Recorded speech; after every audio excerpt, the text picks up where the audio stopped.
நாம் அமர்ந்த வண்ணமாக ஒரு பாடலை பாடுவோம். துதிப்பாடல் புத்தகத்தில் 24வது பாடல், துதித்து பாடிட பாத்திரமே என்ற பாடல். துதிப்பாடல் புத்தகத்தில் 24வது பாடல் 1வது 3வது கவிகளை நாம் பாடுவோம். 1வது 3வது கவிகளை நாம் பாடுவோம்.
கிருபைகளை என்றென்றைக்கும் பாடுவேன். உமது உண்மையை தலைமுறை தலைமுறையாக என் வாயினால் அறிவிப்பேன். ஜெபம் செய்வோம்.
அன்புள்ள ஆண்டவரை துதிக்கிறோம், ஸ்தோத்திரிக்கிறோம். இந்த பரிசுத்த ஓய்வு நாளின் காலையிலே சமூகத்தில் நாங்கள் வருவதற்கு நீர் தந்திருக்கிற மறுமுறையான வாய்ப்புக்காக துதிக்கிறோம், ஸ்தோத்திரிக்கிறோம்.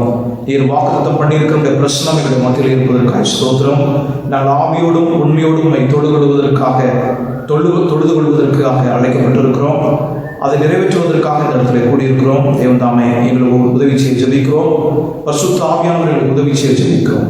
எங்களுடைய பாதத்தில் ஒப்பு கொடுத்து ஜெபிக்கிறோம். இந்த ஆலய ஆராதனை முழுவதையும் தேவன் பொறுப்படுத்து வழிநடத்த நாங்கள் ஜெபிக்கிறோம். இந்த சமூகத்தை எங்களுக்கு ஒப்பு கொடுக்கிறோம். வழிநடத்துகிறோம். இயேசுவின் நாமத்தில் ஜெபிக்கிறோம் பிதாவே, ஆமென். நாம் யாரும் எழுந்திருந்து பாமலையிலே 14வது பாமலை பாடுவோம். பாமலை எண் 14, அநாதியான கர்த்தரை என்ற பாடல். 1வது 4வது கவிகளை நாம் பாடுவோம். 1வது 4வது கவிகள்.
பாடல்களின் மூலமாக நாம் துதி செய்வோம். நாம் இந்த நேரத்தில் நம் ஆண்டவரை துதிக்கிறதுக்கு நாம் கூடி வந்திருக்கிறோம். நம் கண்களை மூடி ஆண்டவருக்கு நாம் ஆராதனை செய்வோம். நம்மளோட ஆண்டவர் மகா பரிசுத்த தேவனாயிருக்கிறார். அதுக்காக நாம் ஆண்டவரை துதிப்போம், ஆண்டவரை நாம் சோதரிப்போம். அவர் சர்வ வல்லமையுள்ள தேவனாயிருக்கிறார். அதுக்காக நாம் ஆண்டவரை நாம் துதிப்போம், ஆண்டவரை நாம் சோதரம் செலுத்துவோம். அவர் என்றென்றைக்கும் ஜீவிக்கிற தேவனாயிருக்கிறார். அதுக்காக நாம் ஆண்டவரை நாம் துதிப்போம், ஆண்டவரை நாம் சோதரம் செலுத்துகிறோம். அவர் நம்மளை காண்கிற தேவனாயிருக்கிறார். அதுக்காக நாம் ஆண்டவரை நாம் துதிப்போம், ஆண்டவரை நாம் சோதரம் செய்வோம். அவர் நல்லவரும் வல்லவரும் ஆயிருக்கிறார். அதுக்காக நாம் ஆண்டவரை நாம் துதிப்போம், ஆண்டவர் நாம் சோதரம் செலுத்துவோம். இந்த பாடலை நாம் பாடி நாம் ஆண்டவரை நாம் துதிப்போம். ஆராதிப்பேன் நான் ஆராதிப்பேன் என்ற பாடலிலே வல்லவரை உன்னை ஆராதிப்பேன், நல்லவரை உன்னை ஆராதிப்பேன் என்ற கவியை நாம் பாடுவோம்.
இயேசுவின் நாமம் இனிதான நாமம். நம் ஆண்டவரை நாம் இந்த எல்லா நாமங்களையும் சொல்லி நம் ஆண்டவரை நாம் துதிப்போம். அவர் யெகோவா ஈரேயா இருக்கிறார். அதுக்காக நம் ஆண்டவரை நாம் துதிப்போம், ஆண்டவரை நாம் சோதரம் செலுத்துவோம். அவர் நம்ம தேவையெல்லாம் நமக்கு சந்தித்து வருகிறார். அதுக்காக நம் ஆண்டவரை நாம் துதிப்போம், ஆண்டவரை நாம் சோதரம் செலுத்துவோம்.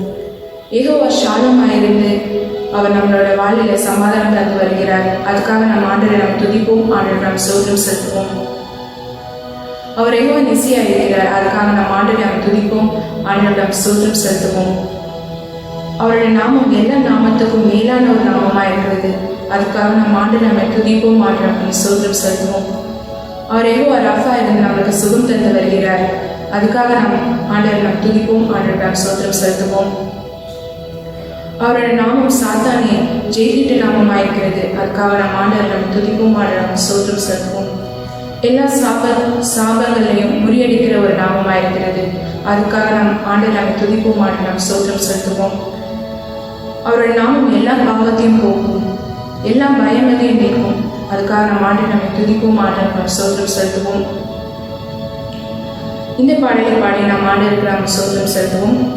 இயேசுவின் நாமம் இனிதான நாமம் என்ற பாடலை சாத்தானின் சேனையை ஜெயித்திட்ட நாமம், சாப பிசாசை தொல்லிடும் நாமம் என்ற கவியை நாம் பாடுவோம்.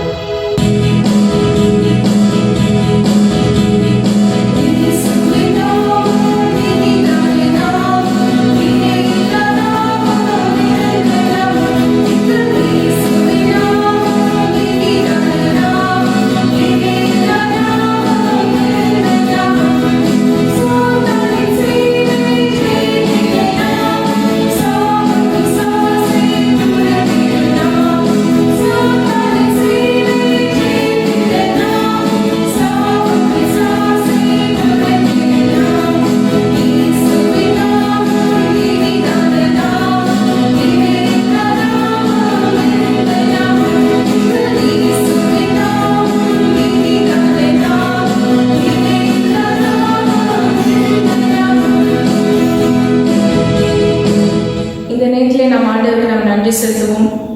அவர் நம்மளுக்கு ஜீவனை கொடுத்திருக்கிறார். அதுக்காக நம்ம ஆண்டவருக்கு நாம் நன்றி செலுத்துவோம். அவர் தங்குறதுக்கு ஒரு நல்ல வீடை கொடுத்திருக்கிறார். அதுக்காக நம்ம ஆண்டவருக்கு நாம் நன்றி செலுத்துவோம். அவர் சாப்பிட்றதுக்கு ஒரு நல்ல சாப்பாடு ஆண்டவர் தினந்தோறும் நமக்கு தந்து வருகிறார். அதுக்காக நம்ம ஆண்டவருக்கு நாம் துதிப்போம், ஆண்டவர் நாம் சோதரம் செலுத்துவோம். ஆண்டவர் நம்மளுக்கு நல்ல உடையை கொடுத்திருக்கிறார். அதுக்காக நாம் ஆண்டவருக்கு நாம் துதிப்போம், ஆண்டவர் நாம் சோதரம் செலுத்துவோம். ஆண்டவர் நம்மளுக்கு நல்ல சுகத்தை தந்து வருகிறார். அதுக்காக நம் ஆண்டவருக்கு நாம் நன்றி செலுத்துவோம். இந்த கொரோனா நோயிலிருந்து நம்மளை காத்து வருகிறார். அதுக்காக நம்ம ஆண்டவருக்கு நாம் நன்றி செலுத்துவோம். எல்லா ஆபத்துகள் இருந்தும் நம்மளை விலக்கி காத்து வருகிறார். அதுக்காக நம்ம ஆண்டவருக்கு நாம் நன்றி செலுத்துவோம். அவர் தந்ததான ஒவ்வொரு ஆசீர்வாதத்தை எண்ணி நம்ம ஆண்டவருக்கு நாம் நன்றி செலுத்துவோம்.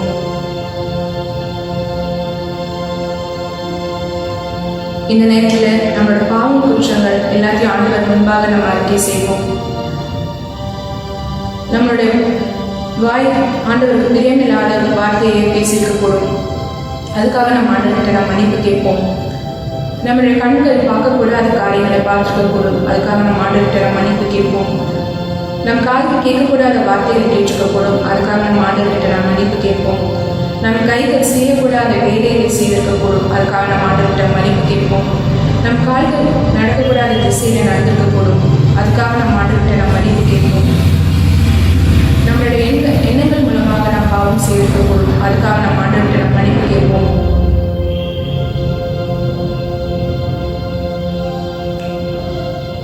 ஆண்டவர் நம்மளுடைய பாவத்தை மன்னிக்கிறதுக்கு வல்லவராக இருக்கிறார். நம் ஆண்டவர் முன்பாக அறிக்கை செய்யும் போது ஆண்டவர் நிச்சயமாக நம்மளோட பாவங்களை எல்லாத்தையும் ஆண்டவர் மன்னிக்க வல்லவராக இருக்கிறார்.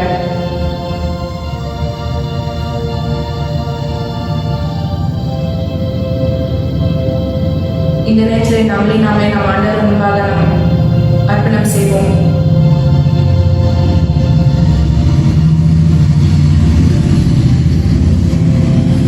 ஆண்டவருக்கு முன்பாக நாம் ஜெபிக்கிற ஒவ்வொரு ஜெபங்களும் ஆண்டவர் கேட்டு வருகிறார்.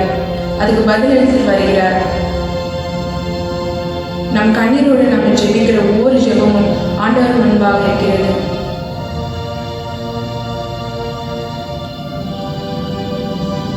இந்த நேரத்தில் நாம் ஜெபிக்கிற ஒவ்வொரு ஜெபங்களும் நம் நம்பிக்கையோடு நம்ம ஜெபிப்போம். ஆண்டவர் நமக்கு பதில் தருவார் என்ற ஒரு நம்பிக்கையோடு ஜெபிப்போம்.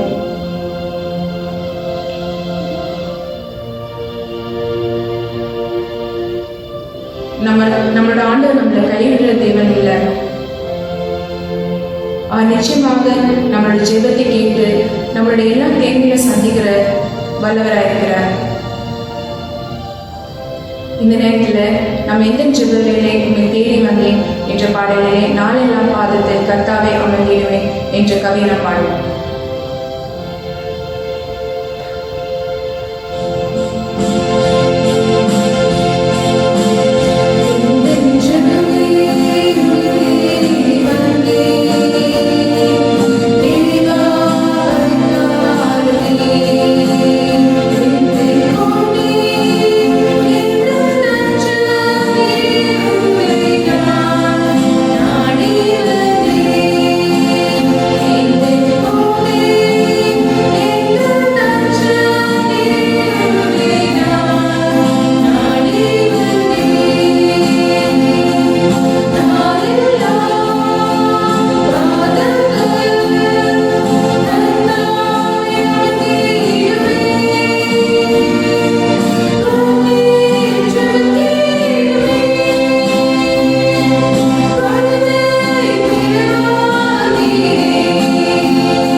ஜெபம் செய்வோம்.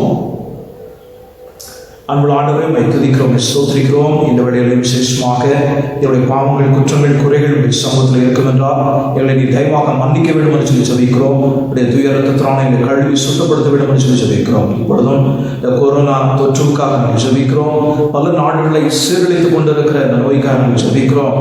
ஆண்டவரே, இந்த நோயை நீர் கட்டுப்படுத்த ஜெபிக்கிறோம் ஆண்டவரே. நீர் இந்த நோயை கட்டுப்படுத்த ஜெபிக்கிறோம் ஆண்டவரே. இதற்காக சீக்கிரமாக தடுப்பு மருந்துகள் கண்டுபிடிக்க உதவி செய்யும் ஆண்டவரே. உங்களுக்கு ஸ்தோத்திரம் அப்பா, ஸ்தோத்திரம் ஆண்டவரே. தேவரே தாமே இதற்கு ஏதாவது ஒரு வழியை ஆண்டவர் உண்டு பண்ண வேண்டும் என்று உங்களுடைய பாதத்தில் நாங்கள் கெஞ்சுகிறோம். அவ்விதமாக செய்கிறதுக்காக உங்களுக்கு ஸ்தோத்திரம் ஆண்டவரே. இது ஆண்டவரே இந்த நோய்க்காக ட்ரீட் பண்ணுகிற டாக்டர்ஸ், நர்சஸ், டெக்னீஷியன்ஸ், இன்னமாக ஹெல்பர்ஸ் ஒவ்வொருவரையும் பாதத்தில் ஒப்பு கொடுத்து ஜெபிக்கிறோம் ஆண்டவரே.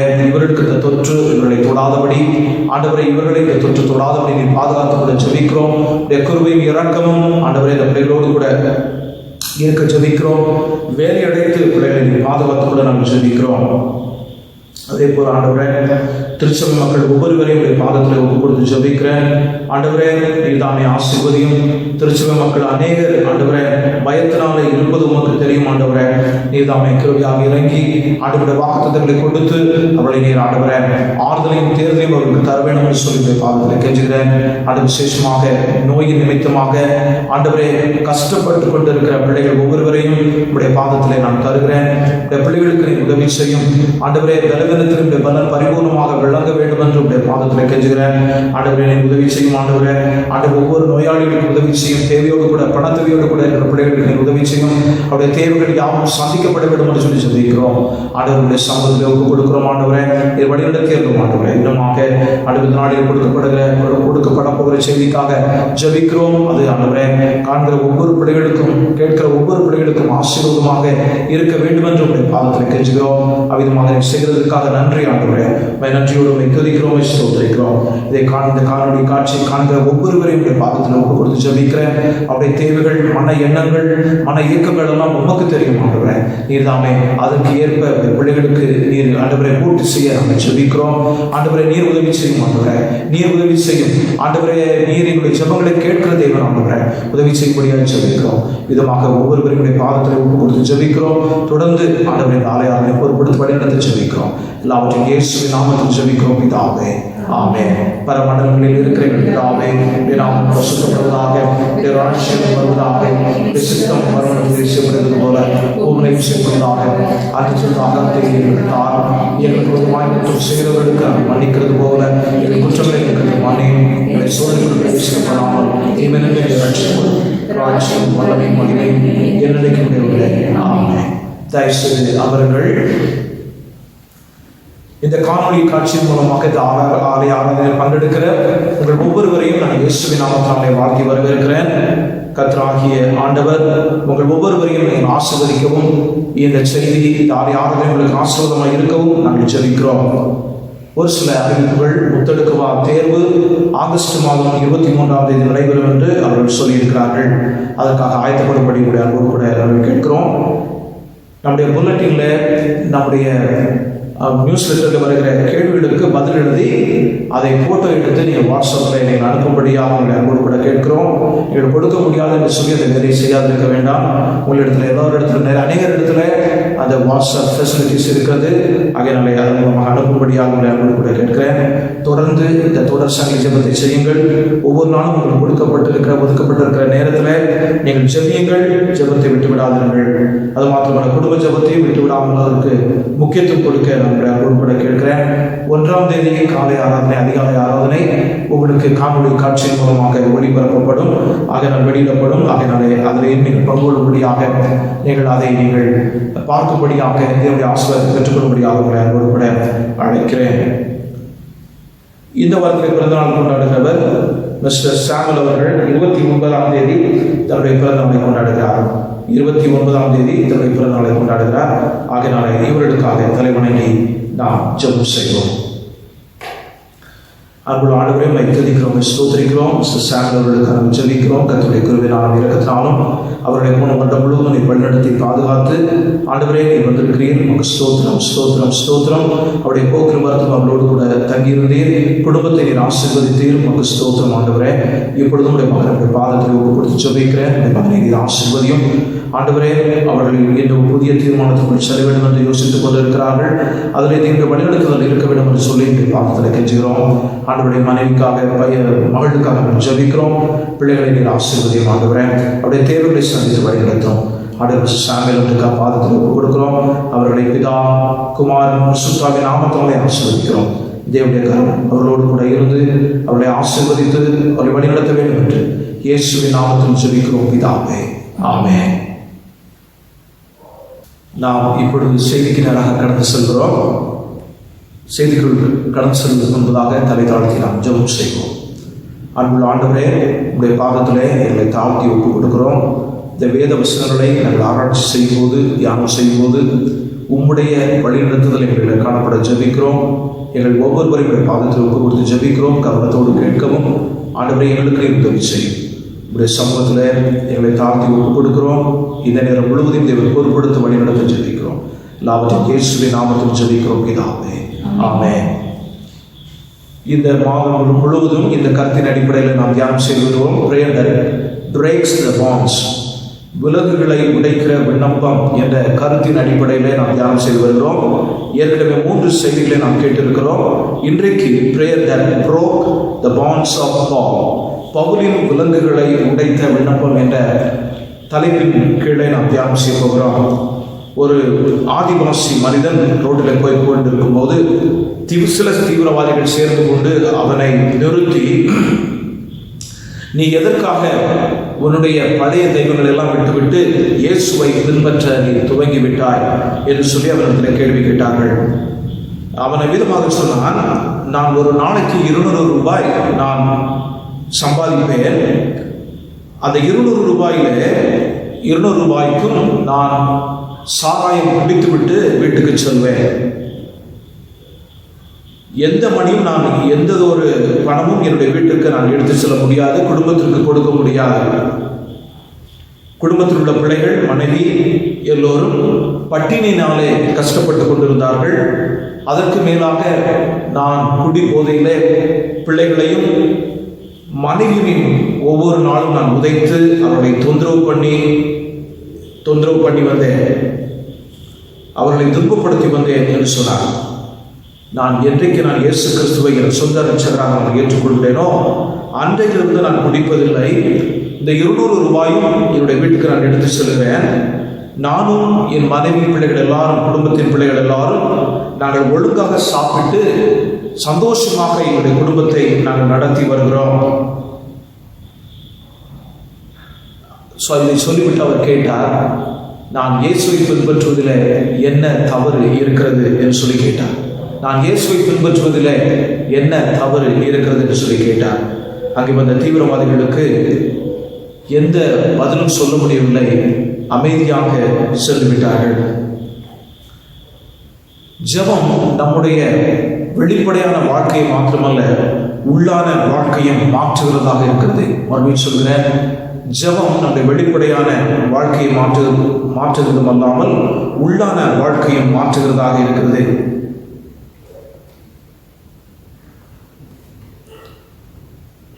நாம் இவ்விதமாக ஜெபம் செய்யும் போது சில வேளைகளில் பலருக்காக நாம் ஜெபித்து அவர்களை விடுதலை செய்யும் போது கஷ்டத்தின் வழியாக அதனுடைய விளைவை நாம் சந்திக்க நேரிடும். ஆனால் அவ்விதமாக சந்திக்க நேரிடும் போது கண்டிப்பாக நாம் ஆண்டவருடைய பிள்ளைகளாக தொடர்ந்து நல்ல காரியங்களை செய்து கொண்டே இருக்க வேண்டும். நற்காரியங்கள் செய்கிறதுனாலே, ஜெபிப்பதிலே நாம் சோர்ந்து போகக்கூடாது. மற்றவர்களுக்காக ஜெபித்து அவர்களை விடுதலை செய்கிறவர்களாக நாம் இருக்க வேண்டும்.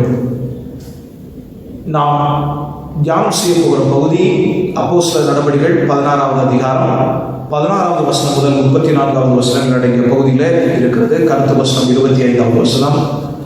இதனுடைய பின்னணியத்தை நாம் பார்க்கும்போது மறுபடியும் சொல்கிறேன். அப்போஸ்தலர் 16வது அதிகாரம் 16வது வசனம் முதல் 34வது வசனம் உடைய இதனுடைய பின்னணியத்தை குறித்து நாம் பார்ப்போம் என்றால், பவுலடியார் பிலிப்பு பட்டணத்திற்கு வருகிறார்.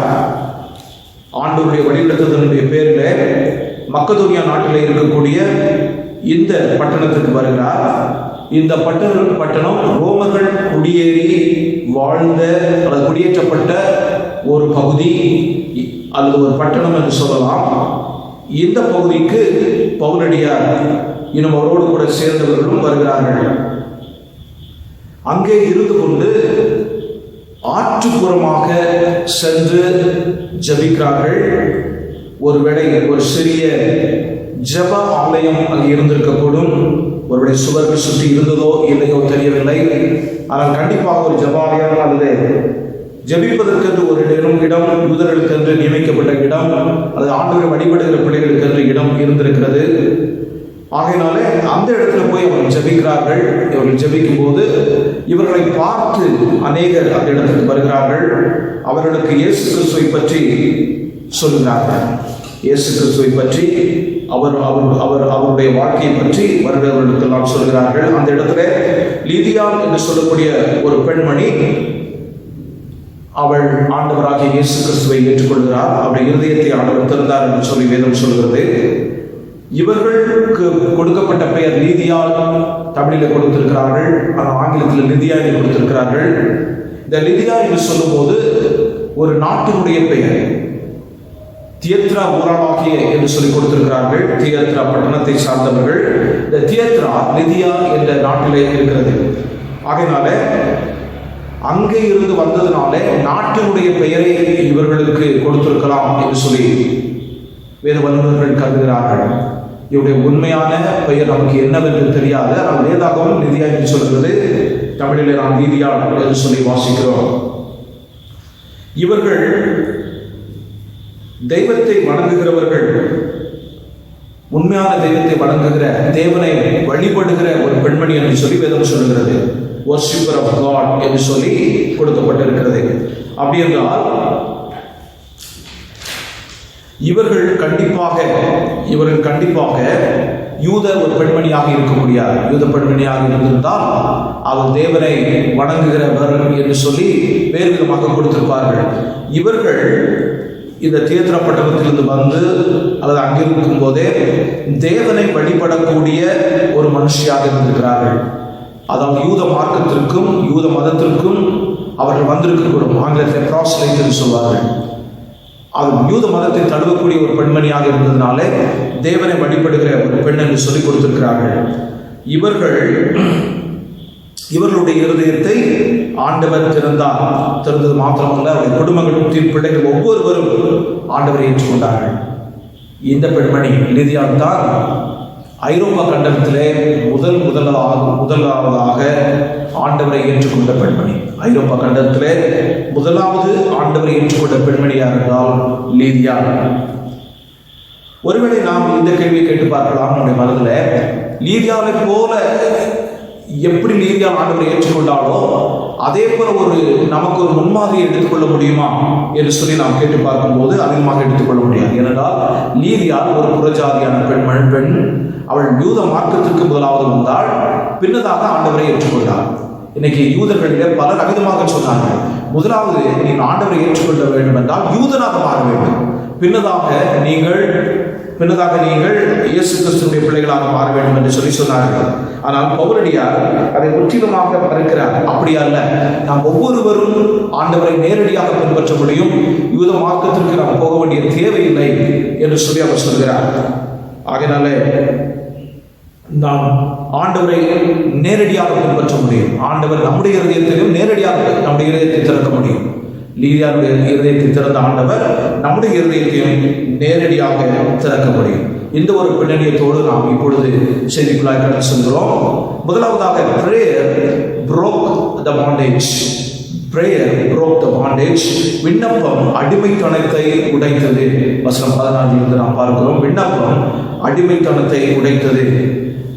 பவுலடியாரும் அவரோடு கூட சேர்ந்தவர்களும் ஜெபம் பண்ணுகிற இடத்திற்கு ஒவ்வொரு நாளும் போகிறார்கள். இவர்கள் யார் என்று சொல்லி பார்த்தோம் என்றால் பவுல், சீலா, தீமோத்தேயு, இன்னும் லூக்கா, இவர்கள் எல்லாரும் இங்கே பிலிப்பு பட்டணத்திற்கு ஊழியத்திற்காக வந்தவர்கள், இரண்டாவது பயணத்தின் போது வந்தவர்கள். இவர்கள் எல்லோரும் செல்கிறார்கள். இப்பொழுது லீதியாவின் குடும்பத்தாரும் இருக்கிறார்கள், ஆண்டவரை ஏற்றுக்கொண்டவர்கள். அங்கே இவர்கள் ஜெபிக்க செல்கிறார்கள். அப்படி ஜெபிக்க செல்லும் போது ஒரு பெண்மணி, ஒரு அடிமை பெண் என்ன செய்கிறார்கள் என்றால் இவர்களுக்கு தொந்தரவு கொடுப்பதாக நாம் வேதத்தின் வாயிலாக அறிகிறோம். இவர்கள் யார்? இந்த அடிமை பெண் யார் என்று சொல்லி பார்க்கும்போது, இவள் பல எஜமான்களுக்கு அல்லது ஒரு எஜமானுக்கு இவள் சேவை செய்கிறவர்களாக காணப்படுகிறாள். இவள் எதிர்காலத்தை குறித்து பேசுகிற ஒரு ஆவியை கொண்டவளாக இருந்தாள். அது மாத்திரமல்ல, அதிர்ஷ்டத்தை குறித்து பேசுகிறவளாகவும் இவள் காணப்பட்டாள். இதனாலே இவளை சுற்றி இருக்கிற மக்களுக்கு அதிக லாபம் கிடைத்தது என்று வேதம் சொல்கிறது. யாரும் இவருடைய வாழ்க்கையை குறித்து கவலைப்படவில்லை. ஆனால் இவளாலே பெற்றுக்கொண்ட ஆதாயத்தை அதிகமாக அனுபவித்துக் கொண்டிருந்தார்கள். இன்றைக்கு ஜனங்கள் நம்மிலிருந்து வருகிற ஆதாயத்தை தேடுவார்களே தவிர நம்முடைய நலன்களை குறித்து யாரும் அதிகமாக யோசிப்பது இல்லை. ஒருவேளை இந்த பெண் ஆண்டவரை ஏற்றுக்கொண்ட பிற்பாடு ஒழுங்கான துணிகளை அணிந்திருக்கக்கூடும், நன்றாக சாப்பிட்டு இருக்கக்கூடும், அவளுடைய முடிகளை நன்றாக பின்னியிருந்திருக்கக்கூடும்.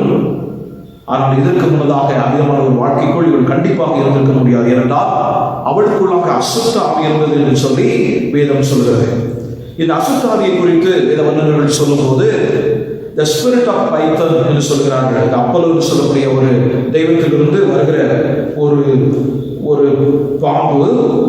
பாம்பினுடைய ஆவி. ரெண்டு டிரான்ஸ்லேஷன் வருகிறது. ஒன்று த ஸ்பிரிட் ஆஃப் பைத்தான், பாம்பினுடைய ஆவி, இன்னொன்று அசுத்த ஆவி என்று சொல்லி கொடுக்கப்பட்டிருக்கிறது. ஆனால் அவர்கள் சொல்லுகிற கதையின்படி இந்த பைத்தான் என்று சொல்லக்கூடிய இந்த பாம்பு ஒரு பெரிய பாம்பு. இந்த பாம்பினுடைய ஆவியினுடைய சிறப்பு தன்மை என்னவென்றால் எதிர்காலத்தை சொல்லுகிற ஒரு சிறப்பு தன்மை இதற்குள்ளாக இருந்தது என்று சொல்கிறார்கள். அது மாத்திரமல்ல, எதிர்காலம் என்று சொல்லும்போது வேறு எந்த காரியங்கள் எல்லாம் சொல்ல முடிந்தது என்று சொல்லி பார்க்கும்போது, யாராவது திருடி இருந்தால் இந்த அம்மையாரிடத்தில் வந்து கேட்பார்கள், என்னுடைய பொருள் யார் திருடி கொண்டு போகிறார்கள் என்று சொல்லி கேட்கும்போது இந்த அம்மையார் இந்தந்த நபர் எடுத்து சென்றிருக்கிறார்கள் என்று சொல்லுவார். அதனாலே அவர்களை கண்டுபிடித்து விடுவார்கள். இன்னும் யாருக்காவது பொருட்கள் இழந்து விட்டால் அவர்கள் எந்த இடத்துல நான் தொலைத்து விட்டேன் என்று சொல்லி கேட்டால் அவள் சொல்வார். இவ்விதமாக சொல்வதனாலே வந்து கேட்கிற மக்களுக்கு ஆதாயம் இருந்தது. ஆகையினாலே தான் இவளை வைத்து பிழைத்துக் கொண்டிருந்தார்கள். ஆனால் அவள் சொன்ன செய்தி என்ன? வசனம் 17 நாம் வாசிக்கிறோம். உன்னதமான தேவனுடைய ஊழியக்காரர்கள் இவர்கள், பவுல், சீலா மற்றவர்களை குறித்து அவள் சொல்கிறார். உன்னதமான தேவனுடைய ஊழியக்காரர்கள் என்று சொல்கிறார். இந்த வார்த்தை நாம் முதலாவது எங்கே வாசிக்கிறோம் என்றால் எலியான் என்கிற வார்த்தை. Most high God. ஆபிரகாமுக்கு ஆண்டவர் சொல்லும்போது, ஆபிரகாம் ஆண்டவரை குறித்து சொல்லும்போது இந்த வார்த்தையை உபயோகப்படுத்துகிறார். ஆதியாகமம் 14வது அதிகாரம் 22வது வசனத்தின் அடிப்படையில் அங்கே நாம் வாசிக்கிறோம். உன்னதமான தேவன் என்று சொல்லி ஆபிரகாம் அவர் சொல்கிறார். இரண்டாவதாக, இவர்கள் ரட்சிப்பின் வழியை நமக்கு போதிப்பவர்கள் என்று சொல்லி அந்த பெண் சொன்னார். ரட்சிப்பின் வழியை குறித்து இவர்கள் போதிப்பவர்கள் என்று சொல்லி சொன்னார். எனக்கு அல்ல, உங்களுக்கு போதிப்பார்கள். எங்களுக்கு அல்ல, எனக்கு அல்ல, உங்களுக்கு போதிப்பார்கள் என்று அவர் சொல்கிறார். அப்படி என்றால் எனக்கு இந்த சுவிசேஷம் தேவையில்லை. ஏனென்றால் எனக்குள்ளே இருக்கிற ஆவி வித்தியாசமான ஆவி. எனக்கு இந்த சுவிசேஷம் தேவையில்லை. ஆனால் உங்களுக்கு இவர்கள் அறிவிக்கிறவர்கள் என்று சொல்லி அவள் சொல்கிறார்.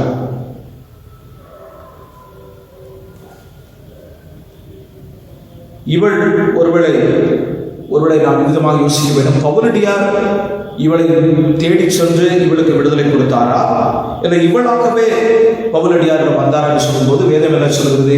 இவள்தான் ஜெபிக்க போகிற இவர்களுக்கு முன்பாக எதிர்பட்டு தன்னை வெளிப்படுத்தினான் என்று சொல்லி நாம் வேதத்தின் வாயிலாக அறிகிறோம்.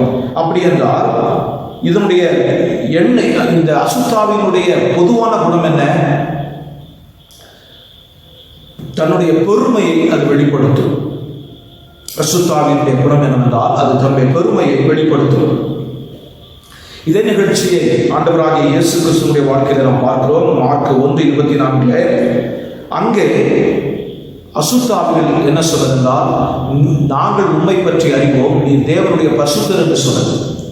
எல்லாம் தெரிந்தது போல இயேசுவிற்கு முன்பாக பேசுகிறது. இங்கேயும் பவுலுக்கு முன்பாக எல்லாம் தெரிந்தது போல பேசுகிறது. ஆனால் பவுல் அந்த காரியத்தை என்ன செய்யவில்லை, அதை என்டர்டெயின் பண்ணவில்லை, அதை உற்சாகப்படுத்தவில்லை. காரணம் என்னவென்றால் உள்ளுக்குள் இருப்பது அசுத்த ஆவி, ஆனால் வெளியில பேசுகிறது பரிசுத்தமான வார்த்தைகள். ஆகையினாலே தான் பவுலடியார் உடனடியாக கடிந்து கொண்டதை நாம் வேதத்தின் வாயிலாக நாம் படிக்கிறோம். இரண்டாவதாக, breaking the bondage paved the way to bonds. அடிமைத்தனத்தை உடைப்பது விலங்குகளுக்கு வழிவகுக்கிறது. அடிமைத்தனத்தை உடைப்பது விலங்குகளுக்கு வழிவகுக்கிறது.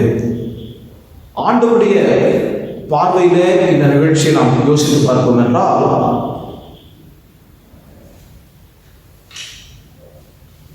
அந்த பெண்மணி ஒரு கருவியாக மாறுகிறார்கள்.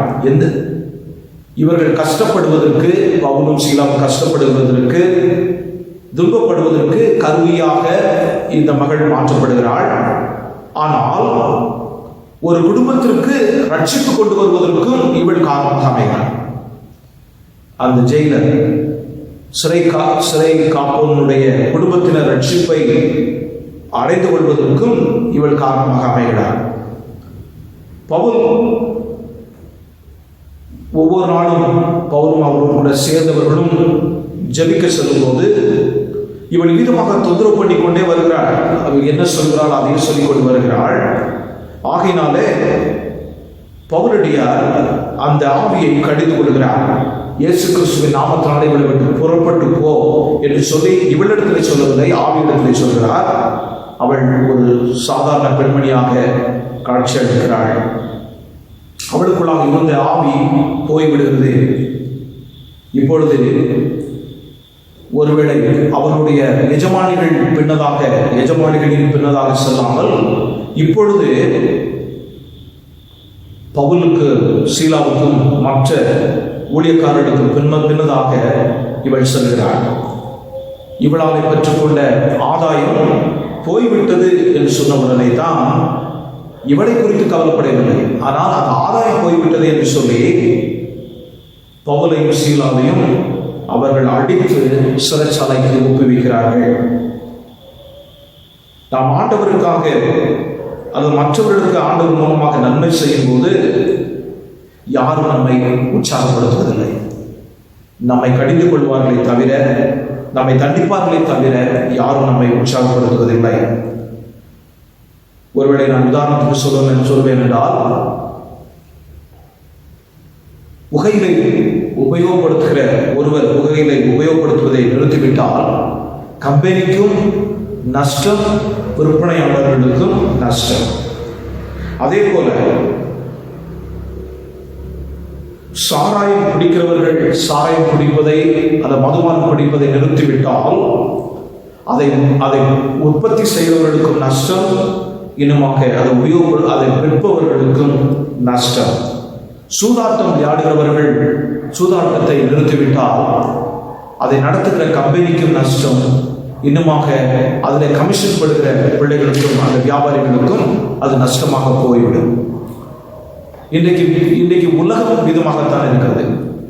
நாம் யாரையாவது விடுதலை செய்ய வேண்டும் என்று யோசித்தால் அவர்கள் மூலமாக அவர்கள் நஷ்டத்தை மிகைப்படுத்துகிறார்களே தவிர அந்த நபர் பரலோகத்தின் சொந்தக்காரர்களாக மாறியிருக்கிறார்கள் என்று சொல்லி யாரும் நினைப்பது இல்லை. ஒரு சமயத்தில் மெடிசன் ஃபேக்டரியில் வேலை செய்யக்கூடிய ஆராய்ச்சியாளர்கள் நான் பேசிக்கொண்டிருந்தேன். ஏன் இன்னும் சுகர், அந்த டயபெட்டிக், அந்த நோய்க்கு, நீரிழிவு நோய்க்கு இன்னும் மருந்து கண்டுபிடிக்கவில்லை? இல்லை ஒருவேளை தடுப்பு மருந்து கண்டுபிடித்திருக்கலாம், இல்லை இந்த நீரிழிவு நோய் முற்றிலுமாக குணமடைவதற்கு மருந்து கண்டுபிடித்திருக்கலாம். ஆனால் மருந்து கண்டுபிடிப்பதெல்லாம் அந்த நோயை கட்டுப்படுத்த வேண்டும் என்றுதானே கண்டுபிடிக்கிறார்கள். அப்பொழுது அவர்கள் வாயிலிருந்து வந்த வார்த்தை இதுதான்: அப்படி கண்டுபிடித்து விட்டால் நாங்கள் எங்களுடைய தொழிற்சாலைகளெல்லாம் மூடிவிட்டு நாங்கள் வீட்டுக்கு போக வேண்டியதான், எங்களுக்கு வேலை இல்லை. அப்படி என்றால் பலவீனர்களை வைத்து, நோயாளிகளை வைத்து சம்பாதிக்க வேண்டும் என்பதுதான் அவருடைய எண்ணமே தவிர அந்த நோயை பூர்ணமாக குணப்படுத்த வேண்டும் என்பது அவருடைய எண்ணம் இல்லை. இன்றைக்கும் அப்படித்தான். ஒரு மனிதன் நல் வாழ்க்கைக்குள் வருவதற்கு யார் விரும்புவதில்லை. அவன் கெட்டவனாக இருந்து அவன் தவறான வழியில் போவான் என்றால் அதை சந்தோஷப்படுத்துகிற, அவர்களை உற்சாகப்படுத்துகிற மக்கள் தான் இன்றைக்கு அதிக பேராக இருக்கிறார்கள். ஆனால் உண்மையிலே வருத்தப்படக்கூடிய பிள்ளைகள் யார் தெரியுமா? ஆண்டவருடைய பிள்ளைகள், இயேசுவை பின்பற்றுகிற பிள்ளைகள். அவர்கள் ஊழியக்காரர்களாக, அருள்பணியாளர்களாக இருக்கிறார்கள். அவர்கள்தான் இந்த நபருக்குள்ளே ஆத்துமா இருக்கிறது, இவருடைய சரீரமும் ஆண்டவருக்கு சொந்தமானது என்று சொல்லி கவலைப்பட்டு அவர்களுக்காக ஜெபிக்கவும், அவர்களுக்காக போராடவும், அவர்களுக்காக திறப்பின் வாசலில் நிற்கவும் முன் வருவார்கள். பவுலியார் சொல்கிறார், நான் 3 முறை தடியால் அடிக்கப்பட்டேன் என்று சொல்லி 2 கொரிந்தியர் 11:25 சொல்கிறார். இந்த பிலிப்பு பட்டணத்திலேயும் அடிக்கப்பட்ட அடி இதோடு சேர்ந்தது, 3லே 1ஆக நாம் கருத வேண்டும். 3வது, prayer broke the bonds and promoted the gospel. விண்ணப்பம் விலங்குகளை உடைத்து சுவிசேஷத்தை வளர்த்தது. பவுலும் சீலாவும் இப்பொழுது ஒரு உள்ளாக இருக்கக்கூடிய ஒரு சிறைச்சாலையிலே போட்டிருக்கிறார்கள். அங்கே எந்த விதமான ஒரு ஒளியும் இருக்காது, வெளிச்சம் இருக்காது. அவருடைய கால்கள் எல்லாம் தொண்டு மரத்திலே மாட்டப்பட்டு இருக்கிறது. அவர் எந்த விதத்திலும் அசைய முடியாது, சரியாக தூங்க முடியாது. ஆனால்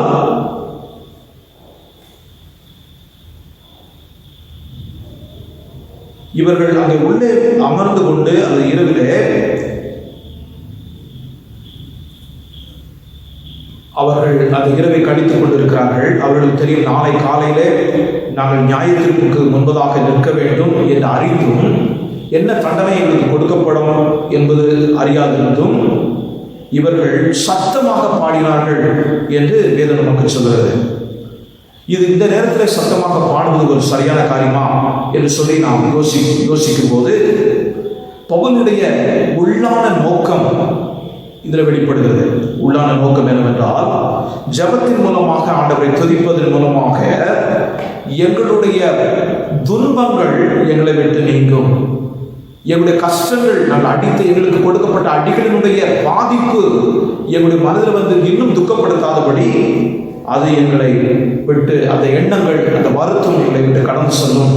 ஆகையினாலே நாங்கள் பாடி ஆண்டவரிடத்தில் ஜெபிக்க வேண்டும் என்று சொல்லி செய்கிறார்கள். அது மாத்திரமல்ல, இங்கே இருக்கிற மக்களும், இங்கே இருக்கிற சிறைச்சாலையில் இருக்கக்கூடிய கைதிகளும், இந்த சிறைச்சாலையில் இருக்கிறவர்களும் ஆண்டவரை ஏற்றுக்கொள்ள வேண்டும். இந்த நோக்கத்திற்காக நாங்கள் ஆண்டவரை நோக்கி நாங்கள் ஜெபிக்கிறோம் என்று ஜெபிக்கிறார்கள். அது மாத்திரமல்ல, ஆண்டவர் நாளை தினத்தில் என்ன நடக்கும் என்று எங்களுக்கு தெரியாது. அதற்கு வேண்டிய சக்தியும் பலனையும் ஆண்டவர் எங்களுக்கு தர வேண்டும். இவர்கள் அதிகமாக துன்புறுத்தப்படுவோம் என்றால், இரத்த சாட்சிகளாக மறிக்க நேரும் என்றால், அதற்கும் தேவன் எங்களுக்கு வல்லமையை தர வேண்டும் என்று சொல்லி ஜெபிக்கிறார்கள். அது மாத்திரமல்ல, எங்களை அடித்த, எங்களை துன்புறுத்தின இந்த அனைத்து மக்களும் மன்னிக்கப்பட வேண்டும் என்று சொல்லி ஜெபிக்கிறார்கள். ஆண்டவருக்கு நன்றி செலுத்துகிறார்கள். அது மாத்திரமல்ல, ஆண்டவருடைய சித்தம் ஒருவேளை இந்த இடத்துல ஒரு அற்புதத்தை செய்ய வேண்டும் என்று இருக்கும் என்றால் அது இந்த இடத்துல செய்யப்பட வேண்டும் என்று சொல்லி அவர்கள் ஜெபிக்கிறார்கள். ஆண்டவர் சொல்லியிருக்கிறார், உங்களுடைய எதிராளிகளை நீங்கள் சிநேகியுங்கள், அவர்களுக்காக உங்களை துன்பப்படுத்துகிறவர்களுக்காக ஜெபியுங்கள் என்று சொல்லி மத்தேயு 5வது அதிகாரம் 44வது வசனத்திலே அவர் சொல்லியிருக்கிறார். 1 தெசலோனிக்கேயர் 5:18 நாம் வாசிக்கிறோம், நீங்கள் எல்லாவற்றிலும் தேவனுக்கு நன்றி செலுத்துங்கள் என்று சொல்கிறார். எல்லா சூழ்நிலையிலையும் தேவனுக்கு நன்றி சொல்லுங்கள். அடிப்பட்ட சூழ்நிலையிலையும் பவுலும் சீலாவும் சிறைச்சாலையிலே அவர்களுக்கு நன்றி செலுத்திக் கொண்டிருக்கிறார்கள்.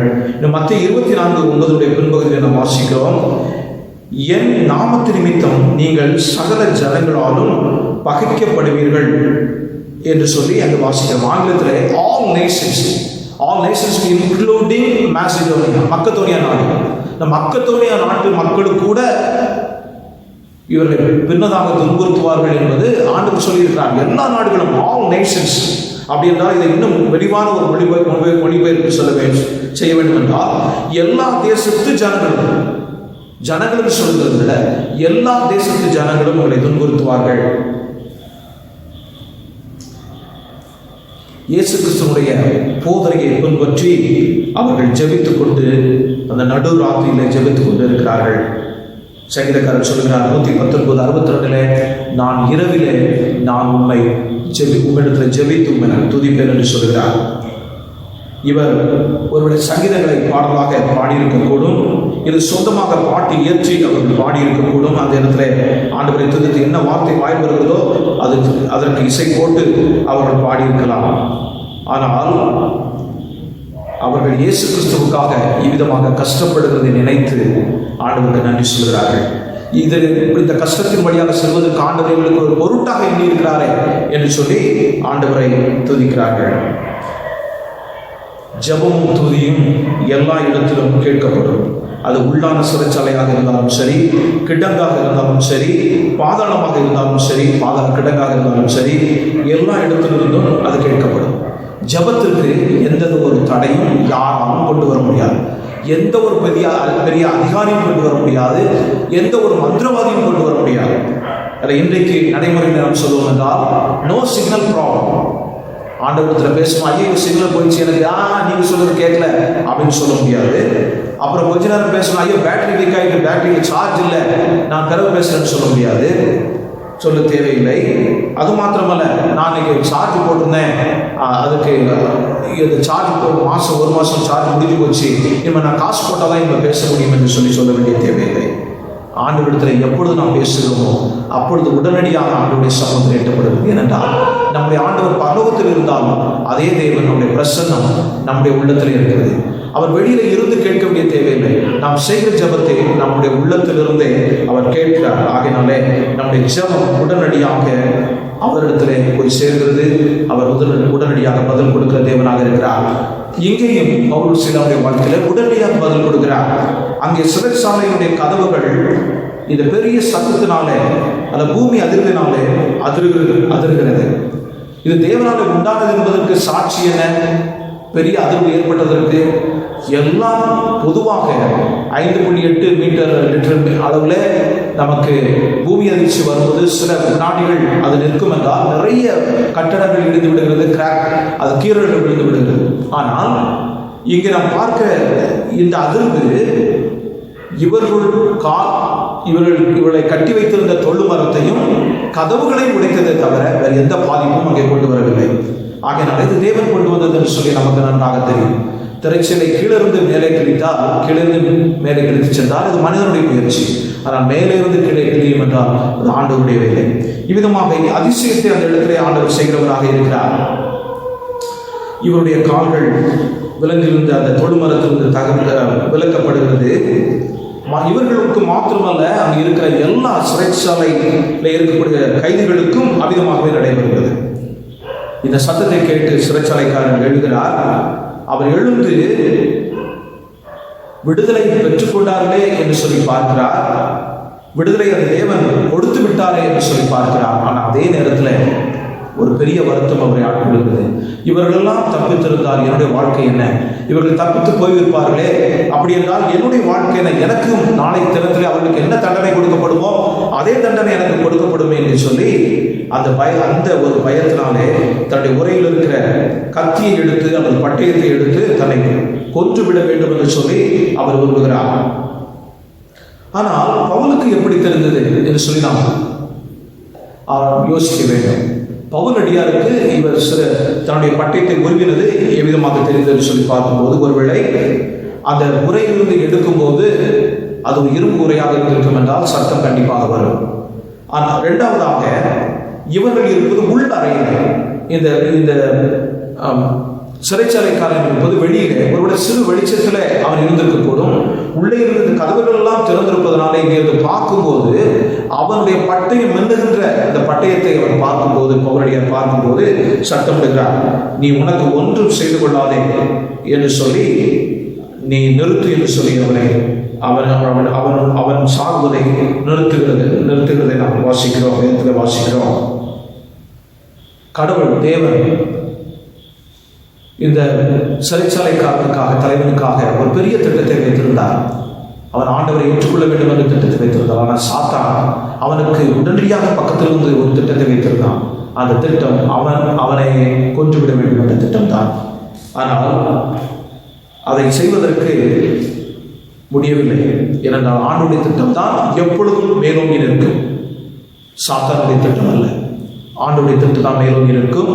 ஆண்டவருடைய திட்டத்தின்படியே ஆண்டவர் பவுலுக்கு சம யோசனை புத்தியை கொடுத்ததுனாலே, பிரசன்ஸ் ஆஃப் மைண்டை கட்டளிட்டதுனாலே அவருடைய வாழ்க்கையை, இந்த ஜெயிலுடைய வாழ்க்கையை, சிறைச்சாலைக்காரனுடைய வாழ்க்கையை காப்பாற்ற முடிந்தது.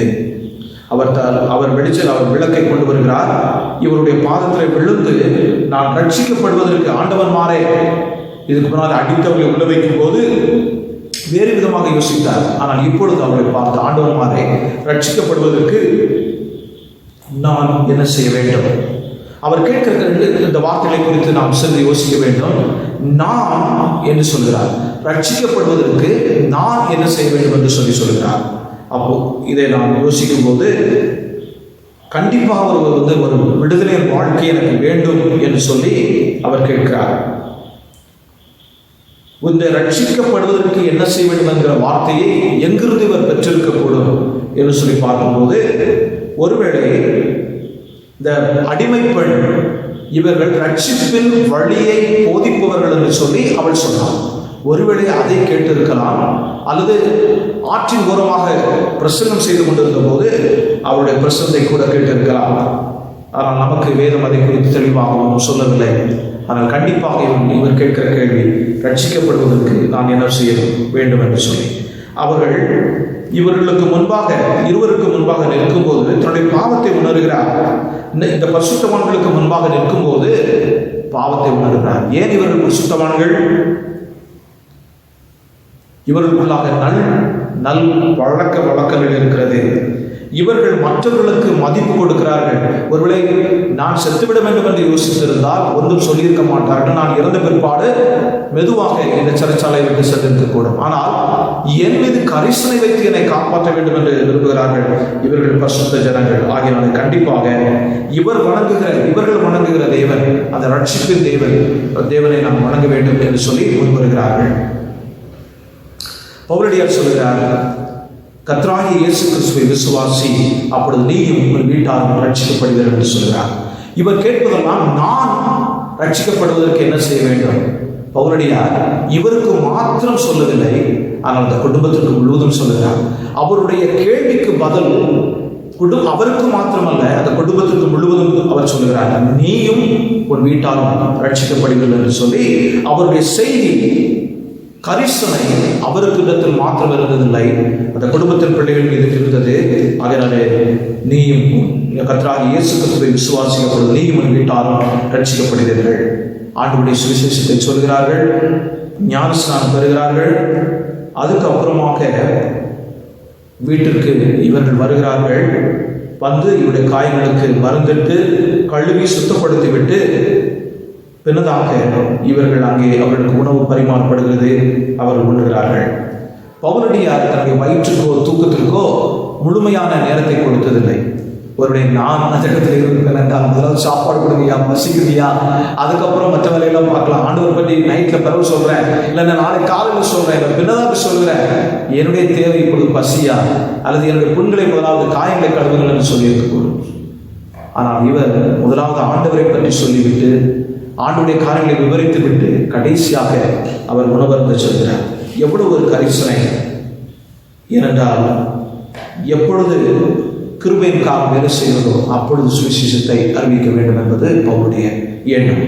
பவுலுடைய தன்னுடைய நிருபங்களில் இருந்தபோது அவர் சொல்கிறார், சமயம் வாய்த்தாலும் வாய்க்காவிட்டாலும் திருவசனத்தை கருத்தாய் பிரசங்கி என்று சொல்கிறார். 2 தீமோத்தேயு 4:2 முன்பகுதியிலே அது கொடுக்கப்பட்டிருக்கிறது. 2 தீமோத்தேயு 4:2 முன்பகுதியில் அது கொடுக்கப்பட்டிருக்கிறது. இதை பவுல் யாருக்கு எழுதுகிறார்? தீமோத்தேயுக்கு எழுதுகிறார். அந்த தீமோத்தேயுவும் அன்றைக்கு அந்த நடந்த சம்பவத்தின் அன்றைக்கு அங்கே பிலிப்பு பட்டணத்தில் இருக்கிறார். தீமோத்தேயு இருக்கிறார், லூக்கா இருக்கிறார், சீலா, பவுல் எல்லாருமே அங்கேதான் இருக்கிறார். இவர் எழுதும்போது சொல்கிற சமயம் வாய்த்தாலும் வாய்க்காவிட்டாலும் சுவிசேஷத்தை பிரசங்கி என்று சொல்லி. ஏனென்றால் நான் எவ்வளவு இரவாக இருந்தாலும் சத்தியத்தை குறித்து நான் இந்த சிறைச்சாலைக்காரனுக்கு நான் சொன்னேன் என்று சொல்லி அவர் சொல்கிறார். ஜெபம், நம்முடைய ஜெபம் கேட்கப்படுகிறது.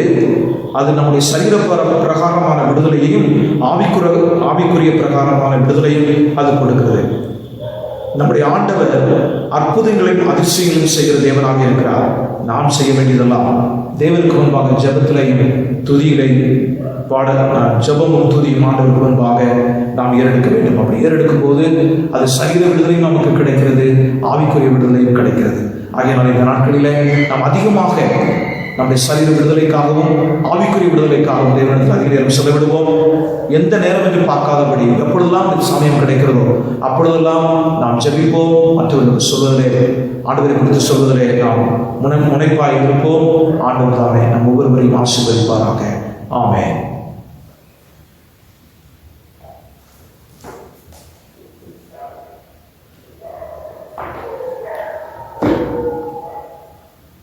இப்பொழுது நாம் யாவும் எழுந்திருந்து துதிப்பாடல் புத்தகத்திலே 16வது பாடல் பாடுவோம். 1வது 2வது கதைகள். துதிப்பாடல் புத்தகத்திலே 16வது பாடல் 1வது 2வது கதைகள்.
அன்புள்ள ஆண்டவரை துதிக்கிறோம், ஸ்தோத்திரிக்கிறோம். இந்த நாளிலேயும் ஆண்டவருடைய சமூகத்திலே வந்து உடைய வார்த்தையை நாங்கள் தியானிப்பதற்கு கர்த்தர் எங்களுக்கு உதவி செய்தீர். நமக்கு ஸ்தோத்திரம் ஆண்டவரே.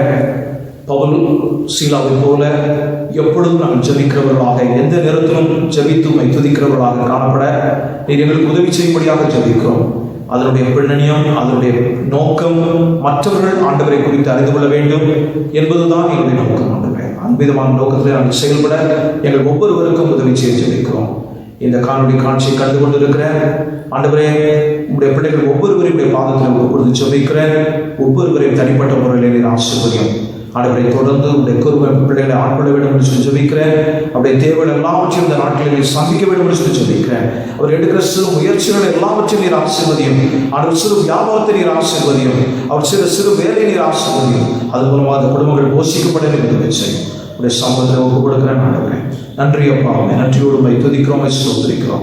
கர்த்தர் பொறுப்படுத்த ஒவ்வொருவரையும் வழிநடத்துவீராக. நன்றி ஆண்டவரே, நன்றி சொல்லுங்கள். அவருடைய மன வருத்தத்தோடு, கவலையோடு கூட, பிரச்சனையோடு கூட இருக்கிற பிள்ளைகளை நீர் கண்ணோக்கி பார். வியாதியோடு கூட இருக்கிற பிள்ளைகளை நீர் கண்ணோக்கி பார். அவர்களுக்கு நீர் உதவி செய்யும். அவருடைய ஜபத்தை நீர் கேட்கிறதுக்காய் நன்றி. ஆண்டவருடைய ஜபத்தை நீர் கேட்கிறதுக்காய் நன்றி. ஆண்டவரே, பதில் கொடுக்க போவதற்காய் நன்றி. துதிக்கிறோம், ஸ்தோத்திரிக்கிறோம். எல்லாவற்றையும் இயேசுவின் நாமத்தில் ஜெபிக்கிறோம் பிதாவே. ஆமென். கர்த்தர் உன்னை ஆசீர்வதித்து உன்னை காக்க கடவர். கர்த்தர் தம்முடைய முகத்தை உன்மேல் பிரகாசிக்க பண்ணி உன்மேல் கிருபையாய் இருக்க கடவர். கர்த்தர் தம்முடைய முகத்தை உன்மேல் பிரசன்னமாக்கி உனக்கு சமாதானம் கட்டளையிட கடவர்.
ஆசீர்வதிங்கள். சர்வகாலமே வருவார்கள்.